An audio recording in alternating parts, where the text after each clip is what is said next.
നമസ്കാരം. വെളിച്ചം ചാനലിലേക്ക് സ്വാഗതം. 2026 ജൂലൈ 29, 30 തീയതികളിലെ ദിനഫലങ്ങൾ, രാശിഫലങ്ങളാണ് ഇതിൽ പറയുന്നത്. 12 രാശിക്കാരെക്കുറിച്ചും പറയുന്നുണ്ട്. 2 ദിവസം കൂടുമ്പോൾ ഞങ്ങൾ ദിനഫലം ഇടുന്നുണ്ട്. അത് മറ്റ് ചാനലുകൾ ഒന്നും തന്നെ ചെയ്യാറില്ല. ഞങ്ങളുടെ ചാനൽ ദയവായി സബ്സ്ക്രൈബ് ചെയ്യുക. അതുപോലെ തന്നെ നിങ്ങളുടെ ജ്യോതിഷപരമായ സംശയങ്ങൾക്ക് ഞാൻ മറുപടി പറയുന്നതാണ്. വാട്സാപ്പിൽ ഫോൺ വിളിക്കരുത്. WhatsApp number 9847291363. ഈ ദിവസങ്ങളിൽ അതിൻ്റെ കറക്റ്റ് ടൈമിങ് പറയുകയാണെങ്കിൽ ജൂലൈ 28 രാത്രി 7:49 PM മുതൽ ജൂലൈ 31 രാവിലെ 6:37 AM വരെയാണ് ഈ ഫലങ്ങൾ അനുഭവിക്കാവുന്നത്. ചന്ദ്രനും വ്യാഴവും പരസ്പരം ദൃഷ്ടി ചെയ്യുന്നു. അപ്പോൾ ഗജകസരി യോഗം. ഓക്കെ, അത് ഈ 12 രാശിക്കാർക്കും ചെറിയ രീതിയിലും വലിയ രീതിയിലുമൊക്കെ ഗുണങ്ങൾ നൽകുക തന്നെ ചെയ്യും. ഒരു രാശിക്ക് ദോഷാധിക്യമുണ്ട്. പിന്നെ 3 രാശിക്കാർക്ക് ഗുണദോഷ സമ്മിശ്രം. ബാക്കി 8 രാശിക്കാർക്കും ഗുണാധിക്യമാണ് കാണുന്നത്. അപ്പോൾ നമുക്ക് ആദ്യം ദോഷാധിക്യമുള്ള രാശിക്കാരുടെ കാര്യം പറയാം. അവർക്ക് വേണ്ടി നമുക്കെല്ലാവർക്കും പ്രാർത്ഥിക്കുകയും ചെയ്യാം. പിന്നെ രാശി, ഇപ്പോൾ മേടൻ രാശി ഞാൻ പറയുന്നു, അത് അതിൻ്റെ ലഗ്നത്തിനും, മേടൻ രാശിക്ക് മാത്രമല്ല മേടം ലഗ്നത്തിനും ഈ ഫലങ്ങൾ അനുഭവവേദ്യമാകും. അപ്പോൾ ഇവിടെ ദോഷാധിക്യമുള്ള രാശിക്കാരെ കാര്യം ആദ്യം പറയാം. അവർക്കെല്ലാവർക്കും വേണ്ടി നമുക്കെല്ലാവർക്കും ഗുരുവായൂരപ്പനോട് പ്രാർത്ഥിക്കാം.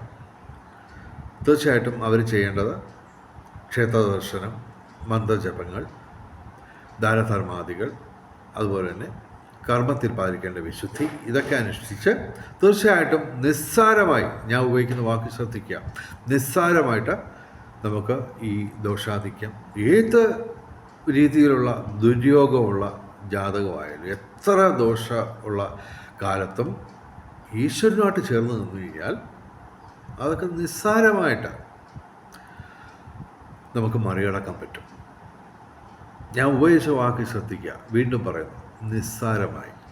കാരണം നമ്മൾ കൈപിടിക്കുന്നത് ഈശ്വരൻ്റെ കൈയാണ്, അല്ലാതെ നരേന്ദ്രമോദിജിയുടെയോ അല്ലെങ്കിൽ സഖാവ് പിണറായി വിജയൻ്റെയോ അതുപോലെ തന്നെ നമ്മുടെ പ്രിയപ്പെട്ട മുഖ്യമന്ത്രി VD സതീശൻ്റെയോ ഒന്നും കൈയല്ല.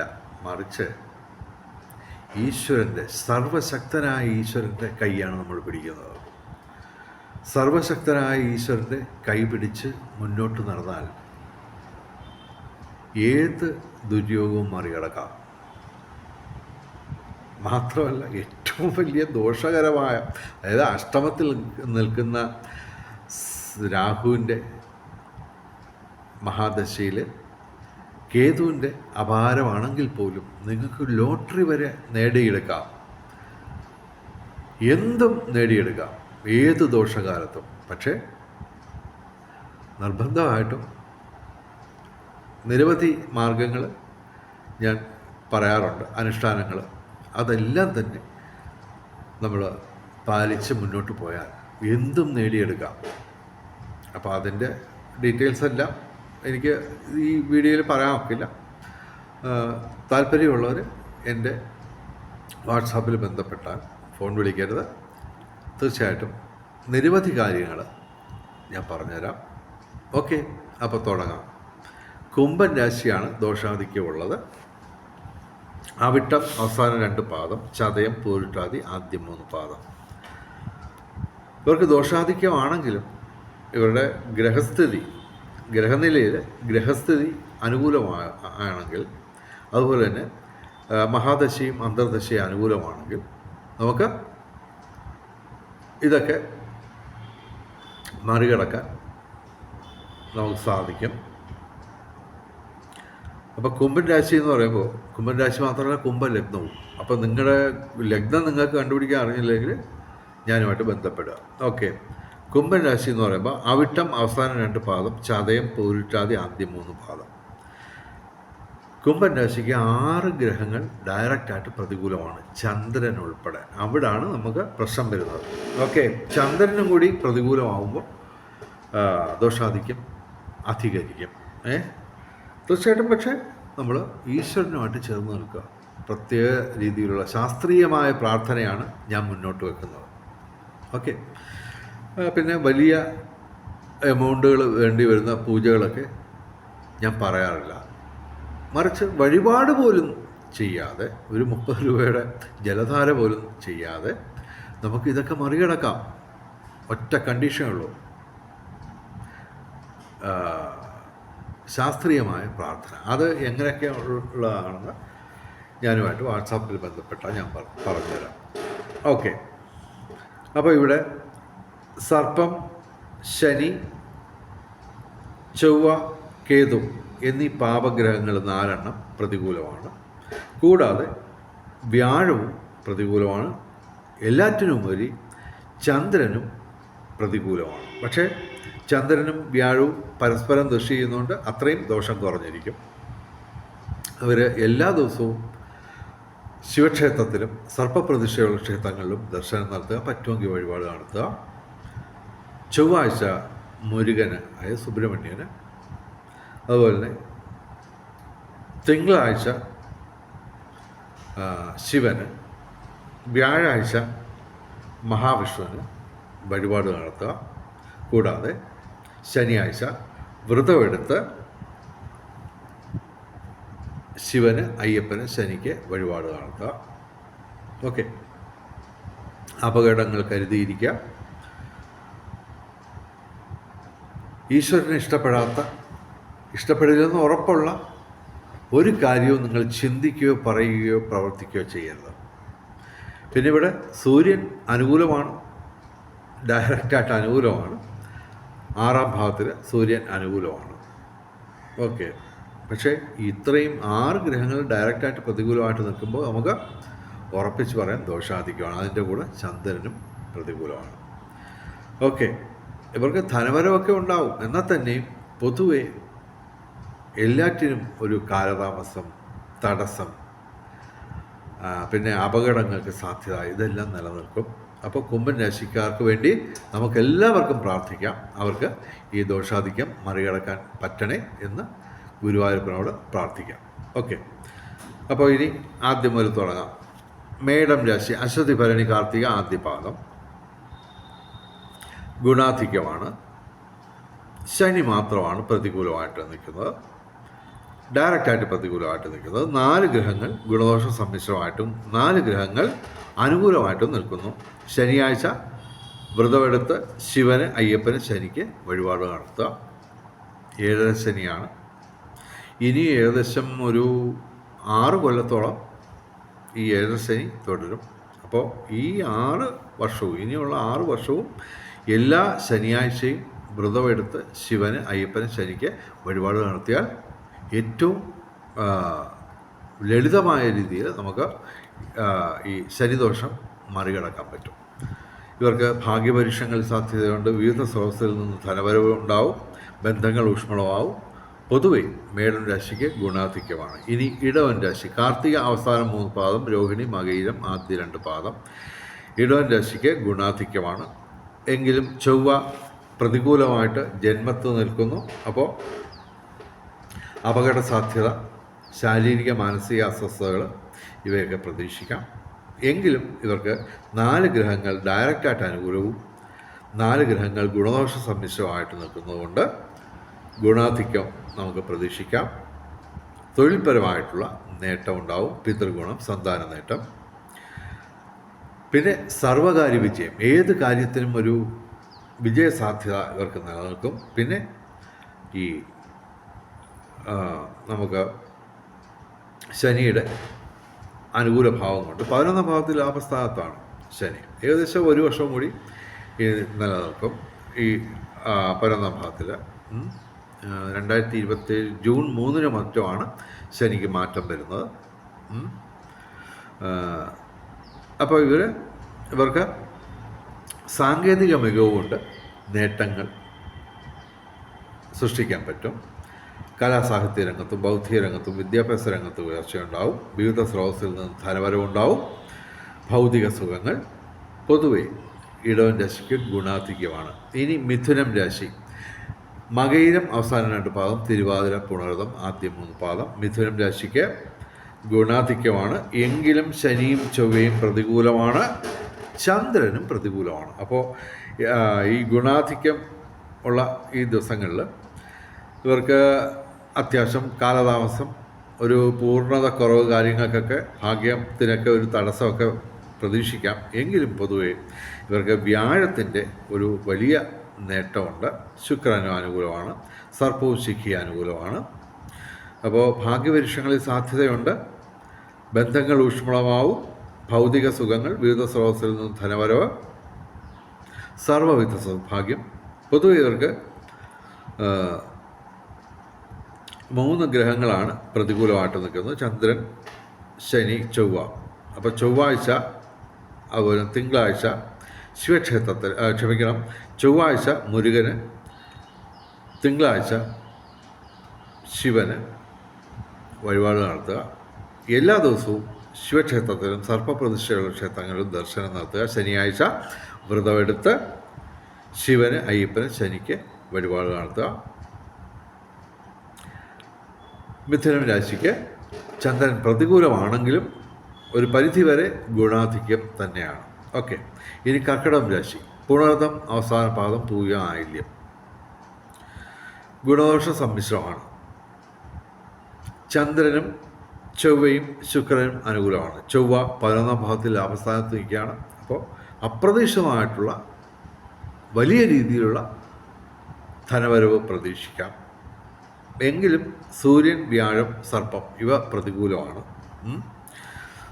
അപ്പോൾ ഞായറാഴ്ച ശിവന്, വ്യാഴാഴ്ച മഹാവിഷ്ണുവിന് വഴിപാട് നടത്തുക. എല്ലാ ദിവസവും ശിവക്ഷേത്രത്തിലും സർപ്പപ്രതിഷ്ഠയുള്ള ക്ഷേത്രങ്ങളിലും ദർശനം നടത്തുക. ഇവർക്ക് ഭൂമി ക്രയവിക്രയങ്ങളുടെ നേട്ടം ഉണ്ടാകാൻ സാധ്യതയുണ്ട്. അതാണ് ഞാൻ പറഞ്ഞത്. അപ്രതീക്ഷിതമായിട്ട് വലിയ ഒരു തുകയൊക്കെ നിങ്ങൾക്ക് കയ്യിൽ വരാൻ സാധ്യതയുണ്ട്. ഭൂമി ക്രയവിക്രയങ്ങളുടെ എന്ന് പറയുമ്പോൾ, ഭൂമി എന്ന് പറയുമ്പോൾ 1 സെൻറ്റിന് തന്നെ 1 ലക്ഷം രൂപ മിനിമം കേരളത്തിൽ എല്ലായിടത്തും ഉണ്ട്.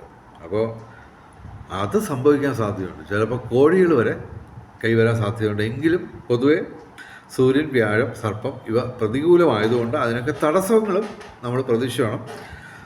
പിന്നെ തീർച്ചയായിട്ടും ഭൗതിക നേട്ടങ്ങൾ, ബന്ധങ്ങൾ ഊഷ്മളമാവും. രാഷ്ട്രീയ രംഗത്തും പൊതുരംഗത്തും ഒരു പരിധിവരെ നേട്ടങ്ങളുണ്ടാവും. പൊതുവെ കർക്കിടകം രാശിക്ക് ഗുണദോഷ സമ്മിശ്രമാണ്. ഇനി ചിങ്ങം രാശി. മകം, പൂരം, ഉത്രം ആദ്യ പാദം. ചിങ്ങം രാശിക്ക് ഗുണദോഷ സമ്മിശ്രത്തിൽ തന്നെ അല്പം പ്രശ്നങ്ങളുള്ള ദിവസങ്ങളാണ്. കാരണം 5 ഗ്രഹങ്ങൾ പ്രതികൂലമായിട്ട് നിൽക്കുന്നു. ഞായറാഴ്ച ശിവന്, വ്യാഴാഴ്ച മഹാവിഷ്ണുവിന് വഴിപാട് നടത്തുക. ശനിയാഴ്ച വ്രതമെടുത്ത് ശിവന്, അയ്യപ്പന്, ശനിക്ക് വഴിപാട് നടത്തുക. എല്ലാ ദിവസവും ശിവക്ഷേത്രത്തിലും സർപ്പപ്രതിഷ്ഠയുള്ള ക്ഷേത്രങ്ങളിലും ദർശനം നടത്തുക. ചന്ദ്രൻ അനുകൂലമാണ്. ശുക്രൻ അനുകൂലമാണ്. ചൊവ്വ ഇവർക്ക് കർമ്മഭാവത്തിൽ നിൽക്കുന്നു. അപ്പോൾ തൊഴിൽപരമായിട്ടുള്ള നേട്ടം പ്രതീക്ഷിക്കാം. അതുകൂടാതെ ഈ ആഗസ്റ്റ് 2-നോ 3-നോ ചൊവ്വ മാറുന്നുണ്ട്. അതും അനുകൂലമാണ്. 11ാം ഭാവത്തിൽ ലാഭസ്ഥാനത്ത് ചൊവ്വ വരും. അപ്പോൾ ഏകദേശം ഒരു 50 ദിവസം കൂടി നമുക്ക് ചൊവ്വ അനുകൂലമാണ് ചിങ്ങം രാശിക്ക്. അപ്പോൾ ഭൂമി ക്രയവിക്രയങ്ങളുള്ള നേട്ടം, രാഷ്ട്രീയ രംഗത്തും പൊതുരംഗത്തും ഉയർച്ചയുണ്ടാവും. തൊഴിൽപരമായിട്ടും നേട്ടങ്ങൾ പ്രതീക്ഷിക്കാം. എങ്കിലും ഈ 5 ഗ്രഹങ്ങളുടെ പ്രതികൂലാവസ്ഥ ഇതിനൊക്കെ തടസ്സം സൃഷ്ടിക്കും. ശുക്രനും ബുധനും അനുകൂലമായതുകൊണ്ട് കലാസാഹിത്യ രംഗത്തും ബൗദ്ധിക രംഗത്തും വിദ്യാഭ്യാസ രംഗത്തും ഉയർച്ച ഉണ്ടാവും. വിവിധ സ്രോതസ്സിൽ നിന്ന് ധനവരവ്, ഭൗതിക സുഖങ്ങളും ഒക്കെ ഉണ്ടാവുമെങ്കിലും അല്പം തടസ്സവും കാലതാമസവും ഒക്കെ എല്ലാറ്റിനും പ്രതീക്ഷിക്കുക. ചിങ്ങം രാശിക്ക് ഗുണദോഷ സമ്മിശ്രത്തിൽ തന്നെ അല്പം പ്രശ്നമുള്ള ദിവസങ്ങളാണ്. ഇനി കന്നി രാശി, ഉത്രം അവസാനം 3 പാദം, അത്തം ചിത്തിര ആദ്യ 2 പാദം. കന്നി രാശിക്കാർക്കാണ് ഇപ്പോൾ ഈ 12 രാശിക്കാരിൽ ടോപ്പിൽ നിൽക്കുന്നത്. ഓക്കെ, അവരെക്കുറിച്ച് വീഡിയോ ചെയ്യാനാണെങ്കിൽ എല്ലാ ദിവസവും ഞാൻ വീഡിയോ ചെയ്യേണ്ടി വരും. ശനി മാത്രമാണ് പ്രതികൂലമായിട്ട് നിൽക്കുന്നത്, 7ാം ഭാവത്തിലാണ്. അപ്പോൾ ജീവിത പങ്കാളി ആയിട്ട് അല്ലെങ്കിൽ ഓപ്പോസിറ്റ് സെക്സുമായിട്ട് പ്രശ്നങ്ങളുണ്ടാകാൻ സാധ്യതയുണ്ട്. ശനിയാഴ്ച വ്രതമെടുത്ത് ശിവന്, അയ്യപ്പന്, ശനിക്ക് വഴിപാട് നടത്തുക. ഭാഗ്യപരീക്ഷണങ്ങളിൽ സാധ്യതയുണ്ട്. കലാസാഹിത്യ രംഗത്തും ബൗദ്ധിക രംഗത്തും വിദ്യാഭ്യാസ രംഗത്തും ഉയർച്ചയുണ്ടാവും. അതുപോലെ തന്നെ തൊഴിൽപരമായിട്ടുള്ള നേട്ടം, പിതൃഗുണം, സന്താന നേട്ടം. വ്യാഴം ഇവിടെ 11ാം ഭാവത്തിൽ ലാഭസ്ഥാനത്ത് നിൽക്കുകയാണ്. അതാണ് ഇവരുടെ ഹൈലൈറ്റ്. സൂര്യനും 11ാം ഭാവത്തിൽ ലാഭസ്ഥാനത്താണ്. അപ്പോൾ അതൊക്കെയാണ് ഇവരുടെ ഹൈലൈറ്റ് എന്ന് പറയുന്നത്. അപ്പോൾ തീർച്ചയായിട്ടും സർവ്വവിധ സൗഭാഗ്യം, ഭൗതിക സുഖങ്ങൾ, ബന്ധങ്ങൾ ഊഷ്മളമാവും, വിവിധ സ്രോതസ്സിൽ നിന്ന് ധനപരമുണ്ടാവും. കന്യരാശിക്ക് ഗുണാധിക്യമാണ് കാണുന്നത്. ഇനി തുലാം രാശി, ചിത്തിര അവസാനം 2 പാദം, ചോതി, വിശാഖ ആദ്യ 3 പാദം. ഇവർക്ക് ചൊവ്വ പ്രതികൂലമായിട്ട് നിൽക്കുന്നു, അഷ്ടമത്തിൽ. അപ്പോൾ അപകടങ്ങൾ ശ്രദ്ധിക്കുക, ശാരീരിക മാനസിക അസ്വസ്ഥതകൾ പ്രതീക്ഷിക്കുക. ചൊവ്വാഴ്ച മുരുകന് വഴിപാട് നടത്തുക. ഇവർക്ക് ഭാഗ്യപരീക്ഷണങ്ങളിൽ സാധ്യതയുണ്ട്.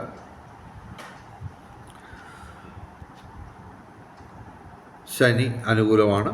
അപ്പോൾ ഏത് കാര്യത്തിനും ഒരു വിജയസാധ്യത നിലനിൽക്കും. അതുപോലെ തന്നെ സാങ്കേതിക മികവുകൊണ്ട് നേട്ടങ്ങൾ നേടിയെടുക്കാൻ പറ്റും. തൊഴിൽപരമായിട്ട് നേട്ടം, കാരണം കർമ്മഭാവത്തിൽ സൂര്യനും വ്യാഴവും നിൽക്കുന്നു. അപ്പോൾ തൊഴിൽ രംഗത്ത് പൊതുവെ ഒരു ഗണ്യമായ വലിയ മാറ്റം പ്രതീക്ഷിക്കാം. ഇതുകൂടാതെ സൂര്യൻ ആഗസ്റ്റ് 17-ാം തീയതി മുതൽ ചിങ്ങം രാശിയിൽ വരും. അപ്പോൾ കൂടുതൽ തൊഴിൽപരമായിട്ടുള്ള നേട്ടം പ്രതീക്ഷിക്കാം. പിതൃഗുണം, സന്താന നേട്ടം, പിന്നെ കലാസാഹിത്യ രംഗത്തും ബൗദ്ധിക രംഗത്തും ഒക്കെ നേട്ടമുണ്ടാവും. ശുക്രൻ 11ാം ഭാവത്തിൽ ലാഭസ്ഥാനത്ത് നിൽക്കുകയാണ്. അപ്പോൾ ധനവരവ് തീർച്ചയായിട്ടും നമുക്ക് പ്രതീക്ഷിക്കാം. പൊതുവെ തുലാം രാശിക്ക് ഗുണാധിക്യമാണ് കാണുന്നത്. തുലാം രാശിയെപ്പറ്റി ഞാൻ ഒരു വീഡിയോ ചെയ്തിരുന്നു, അത് നിങ്ങൾ കാണാൻ ശ്രമിക്കുക. അത് ഒരു 1.5 സംഭവമാണത്. അത് കാണാൻ ശ്രമിക്കുക. ഓക്കെ, കാര്യം ഇവർക്ക് സെപ്റ്റംബർ 18 തൊട്ട് ജൂലൈ 2027 ജൂലൈ 3-ാം തീയതി വരെ മറ്റോ ഏകദേശം 9 മാസം ചൊവ്വ നിങ്ങളുടെ കർമ്മഭാഗത്തിലും ലാഭസ്ഥാനത്തും കിടന്ന് കളിക്കാൻ പോയാണ്. അസാമാന്യമായിട്ടുള്ള ഘനഗംഭീരമായ നേട്ടങ്ങൾ നിങ്ങൾക്ക് പ്രതീക്ഷിക്കാം. ഏകദേശം 2027 ജൂൺ 3 വരെ നിങ്ങൾക്ക് അത്യധികം ഗുണാധിക്യമുള്ള ദിവസങ്ങൾ നിങ്ങളുടെ ജീവിതത്തിൽ വരാൻ പോയാണ്. അത് ഇനിയും ഒരുപാട് വീഡിയോകൾ എനിക്ക് ചെയ്യേണ്ടി വരും. കാര്യം അത്യപൂർവമായിട്ടുള്ള ഒരു ഗ്രഹനിലയാണ് വരുന്നത്, പ്രത്യേകിച്ച് സെപ്റ്റംബർ 18 മുതൽ. ഓക്കെ, തുലാം രാശിക്ക് ഈ ദിവസങ്ങളിൽ ഗുണാധിക്യമാണ്. ഇനി വൃശ്ചികം രാശി, വിശാഖം അവസാന പാദം, അനിഴം, തൃക്കേട്ട. ഗുണാധിക്യമാണ് കാണുന്നത്. ചൊവ്വ മാത്രമാണ് പ്രതികൂലമായിട്ട് നിൽക്കുന്നത്. ചൊവ്വാഴ്ച മുരുകന് വഴിപാട് നടത്തുക. ഇവർക്ക് 5 ഗ്രഹങ്ങൾ ഗുണദോഷ സമ്മിശ്രമായിട്ട് നിൽക്കുന്നു. 3 ഗ്രഹങ്ങൾ ഡയറക്റ്റായിട്ട് അനുകൂലമായിട്ട് നിൽക്കുന്നു. 9ാം ഭാവത്തിൽ വ്യാഴം അനുകൂലമായിട്ട് നിൽക്കുന്നു. സർവ്വവിധ സൗഭാഗ്യം, ഭൗതിക സുഖങ്ങൾ, അതുപോലെ തന്നെ വിവിധ സ്രോതസ്സിൽ നിന്ന് ധനവരവ്, ബൗദ്ധിക മേഖലയിൽ നിന്ന് നേട്ടം. പൊതുവെ വൃശ്ചികം രാശിക്ക് ഗുണാധിക്യമാണ്. ഇനി ധനുരാശി, മൂലം പൂരാട ഉത്രാട ആദ്യപാദം. ധനുരാശിക്ക് ഗുണദോഷ സമ്മിശ്രമാണ്. ശനി, സൂര്യൻ, വ്യാഴം ഇവ ഡയറക്റ്റായിട്ട് പ്രതികൂലമാണ്. അപകടങ്ങൾ കരുതിയിരിക്കാം. ഞായറാഴ്ച ശിവന്, വ്യാഴാഴ്ച മഹാവിഷ്ണുവിന് വഴിപാട് നടത്തുക. ശനിയാഴ്ച വ്രതമെടുത്ത് ശിവന്, അയ്യപ്പന്, ശനിക്ക് വഴിപാട് നടത്തുക. ഇവർക്ക് ചൊവ്വ അത്യധികം ഗുണാധിക്യം തരുന്ന കാലഘട്ടമാണ്. അത് പക്ഷേ ആഗസ്റ്റ് 2 മറ്റോ ചൊവ്വ മാറുന്നുണ്ട്, അത് പ്രതികൂലമായിരിക്കും. ഓക്കെ, അപ്പോൾ പ്രധാനപ്പെട്ട കാര്യങ്ങളൊക്കെ നമ്മൾ ഈ ആഗസ്റ്റ് 2 മുമ്പായിട്ട് ചെയ്ത് തീർക്കാൻ ശ്രമിക്കുക. ചൊവ്വ അനുകൂലമാണ്. എന്താ പറയുക, ഭാഗ്യപരീക്ഷണങ്ങളിൽ സാധ്യതയുണ്ട്. ഭൂമി ക്രയവിക്രയങ്ങളുള്ള നേട്ടം, അതുപോലെ തന്നെ വിവിധ സ്രോതസ്സിൽ നിന്ന് ധനവരവ്, ഭൗതിക സുഖങ്ങൾ, ഇതൊക്കെ ഒരു പരിധി വരെ നമുക്ക് പ്രതീക്ഷിക്കാം. ധനുരാശിക്ക് ഗുണദോഷ സമ്മിശ്രമാണ്. ഇനി മകരം രാശി, ഉത്രാടം അവസാന 3 പാദം, തിരുവോണം, അവിട്ടം ആദ്യ 2 പാദം. മകരം രാശിക്ക് ഗുണാധിക്യമാണ്. സൂര്യൻ മാത്രമാണ് പ്രതികൂലമായിട്ട് നിൽക്കുന്നത്. ഇവരുടെ 7ാം ഭാവത്തിലാണ് സൂര്യൻ നിൽക്കുന്നത്. അപ്പോൾ ജീവിത പങ്കാളിയായിട്ട് അല്ലെങ്കിൽ ഓപ്പോസിറ്റ് സെക്സുമായിട്ട് പ്രശ്നം ഉണ്ടാകാൻ സാധ്യതയുണ്ട്, ശ്രദ്ധിക്കുക. അതേസമയം ചന്ദ്രൻ ജന്മത്തിലും വ്യാഴം 7ാം ഭാവത്തിലുമാണ് നിൽക്കുന്നത്. അപ്പോൾ ഈ ഗജകേസരി യോഗം ഞാൻ പറഞ്ഞല്ലോ, അതിൻ്റെ ഏറ്റവും കൂടുതൽ ഗുണം കിട്ടുന്നത് മകരം രാശിക്കാണ്. ഭൗതിക സുഖങ്ങൾ, അതുപോലെ തന്നെ വിവാഹം കാത്തു നിൽക്കുന്ന യുവതി യുവാക്കൾക്ക് നേട്ടമുണ്ടാവും. പ്രണയം സഫലമാവും. ദാമ്പത്യ ജീവിതം ഊഷ്മളമാവും. ഇവർക്ക് സർവകാര്യ വിജയം, സർവവിധ സൗഭാഗ്യം, വിവിധ സ്രോതസ്സിൽ നിന്ന് ധനവരവ്, കലാസാഹിത്യ രംഗത്തും ബൗദ്ധിക രംഗത്തും വിദ്യാഭ്യാസ രംഗത്തും ഉയർച്ച, വിവിധ സ്രോതസ്സിൽ നിന്ന് ധനവരവ്. പൊതുവെ മകരം രാശിക്ക് ഗുണാധിക്യമാണ് ഞാൻ കാണുന്നത്. കുംഭൻ രാശിയുടെ കാര്യം ഞാൻ ആദ്യം പറഞ്ഞു, ദോഷാധിക്യമാണ്. അത് അല്പം ഡീറ്റെയിൽഡായിട്ട് ഞാൻ പറഞ്ഞിട്ടുണ്ട്. ആദ്യ ഭാഗം ശ്രദ്ധിച്ച് കേൾക്കാൻ ശ്രമിക്കുക. കുംഭൻ രാശിക്കാർക്ക് ദോഷാധിക്യമാണ്. ഇനി മീനം രാശി, പൂരിട്ടാതി അവസാന പാദം, ഉത്തിട്ടാതി രേവതി. മീനം രാശിക്ക് ഗുണാധിക്യമാണ്. എങ്കിലും ശനിയും സർപ്പവും പ്രതികൂലമായിട്ട് നിൽക്കുന്നു. ശനിയാഴ്ച നമ്മൾ ജന്മശനിയാണ്. ശനിയാഴ്ച വ്രതമെടുത്ത് ശിവന്, അയ്യപ്പന്, ശനിക്ക് വഴിപാട് നടത്തുക. എല്ലാ ദിവസവും ശിവക്ഷേത്രത്തിലും സർപ്പപ്രതിഷ്ഠയുള്ള ക്ഷേത്രങ്ങളിലും ദർശനം നടത്തുക. ഇവർക്ക് ഭൂമി ക്രയവിക്രയങ്ങളുടെ നേട്ടമുണ്ടാവും. പ്രണയ സാഫല്യം ഉണ്ടാവും. വിവാഹം കാത്തു നിൽക്കുന്ന യുവതി യുവാക്കൾക്ക് നേട്ടമുണ്ടാവും. അതുപോലെ തന്നെ ദാമ്പത്യ ജീവിതം ഊഷ്മളമാവും. 5ാം ഭാവത്തിലാണ് വ്യാഴം. ഓക്കെ, വിവിധ സ്രോതസ്സിൽ നിന്ന് ധനവരവ്, പിതൃ സ്വത്ത് ലഭിക്കാനുള്ള സാധ്യത കാണുന്നു. അതല്ലെങ്കിൽ പിതൃ സ്വത്ത് വഴി, പൂർവിക സ്വത്ത് വഴി, കൃഷി വഴിയോ റിയൽ എസ്റ്റേറ്റ് വഴിയോ നേട്ടം ഉണ്ടാകാനുള്ള സാധ്യതയാണ് കാണുന്നത്. കാരണം സൂര്യൻ 5ാം ഭാവത്തിൽ, വ്യാഴം 5ാം ഭാവത്തിൽ, ചൊവ്വയും അനുകൂലമാണ്. ഓക്കെ, ഭൂമി ക്രയവിക്രയങ്ങളുടെ നേട്ടം, നമ്മുടെ രാഷ്ട്രീയ രംഗത്തും പൊതുരംഗത്തും ഉയർച്ച, ബൗദ്ധിക മേഖലയിൽ നേട്ടം, സർവവിധ സൗഭാഗ്യം.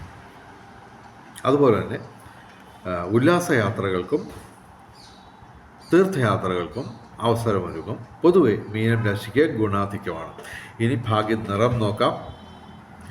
ബുധനാഴ്ച 29-ാം തീയതി പച്ച, വ്യാഴാഴ്ച 30-ാം തീയതി മഞ്ഞ, അല്ലെങ്കിൽ ഇവയുടെ ഇളം നിറങ്ങൾ, അതല്ലെങ്കിൽ ഈ നിറങ്ങൾ ഡിസൈനായിട്ട് വരുന്ന വസ്ത്രങ്ങൾ ധരിച്ചാൽ ഭാഗ്യവർദ്ധന ഉണ്ടാകുന്നതാണ്. ബ്രഹ്മമുഹൂർത്തം 29-30 തീയതികളിൽ രാവിലെ 4:41 AM മുതൽ രാവിലെ 5:29 AM വരെയാണ് ബ്രഹ്മമുഹൂർത്തം. 29-30 തീയതികളിൽ 29-ാം തീയതി അഭിജിത്ത് മുഹൂർത്തം ഇല്ല. 30-ാം തീയതി അഭിജിത്ത് മുഹൂർത്തം 12 മണി 3 PM മുതൽ ഉച്ചയ്ക്ക് 12 മണി 53 PM വരെയാണ് അഭിജിത്ത് മുഹൂർത്തം 30-ാം തീയതി. അഭിജിത്ത് മുഹൂർത്തത്തിലും ബ്രഹ്മമുഹൂർത്തത്തിലും പ്രധാനപ്പെട്ട കാര്യങ്ങൾ ചെയ്യാൻ ശ്രമിക്കുക. ബ്രഹ്മമുഹൂർത്തത്തിൽ പ്രാർത്ഥനകൾക്കും ക്ഷേത്രദർശനത്തിനും സമയം കണ്ടെത്തുക. ഇനി രാഹുകാലം നോക്കാം. 29-ാം തീയതി ഉച്ചയ്ക്ക് 12 മണി 28 PM മുതൽ ഉച്ചയ്ക്ക് 2 മണി 1 PM വരെ രാഹുകാലമാണ് 29-ാം തീയതി. 30-ാം തീയതി ഉച്ചയ്ക്ക് 2 മണി 1 PM മുതൽ 3 മണി 34 PM വരെ രാഹുകാലമാണ് 30-ാം തീയതി. രാഹുകാലത്ത് പ്രധാനപ്പെട്ട കാര്യങ്ങളിൽ നിന്ന് വിട്ടുനിൽക്കുക. അതുപോലെ തന്നെ യാത്രകൾ ഒഴിവാക്കുക. ഇനി ഭാഗ്യ നമ്പറുകൾ 29/7/2026 1 ഏറ്റവും വലിയ ഭാഗ്യസംഖ്യ. 2, 9, 8, 7, 6 ഇവയും ഭാഗ്യസംഖ്യകളാണ്. 30/7/2026 2 ഏറ്റവും വലിയ ഭാഗ്യസംഖ്യ. 3, 0, 7, 6, 9 ഇവയും ഭാഗ്യസംഖ്യകളാണ്. വെളിച്ചം ചാനലിൻ്റെ മുഴുവൻ പ്രേക്ഷകർക്കും സർവകാര്യ വിജയം, സർവവിധ സൗഭാഗ്യം, രാജകീയ സുഖഭോഗങ്ങൾ, അപ്രതീക്ഷിത ധനലാഭങ്ങൾ, അപ്രതീക്ഷിത സൗഭാഗ്യങ്ങൾ ഇവ ഗുരുവായൂരപ്പൻ അനുഗ്രഹിച്ചു തന്ന് എല്ലാവരുടെയും ജീവിതത്തിൽ വെളിച്ചവും ഐശ്വര്യവും സമ്പൽ സമൃദ്ധിയും വന്നു ചേരട്ടെ എന്ന് പ്രാർത്ഥിക്കുന്നു. നമസ്കാരം. ശുഭദിനം.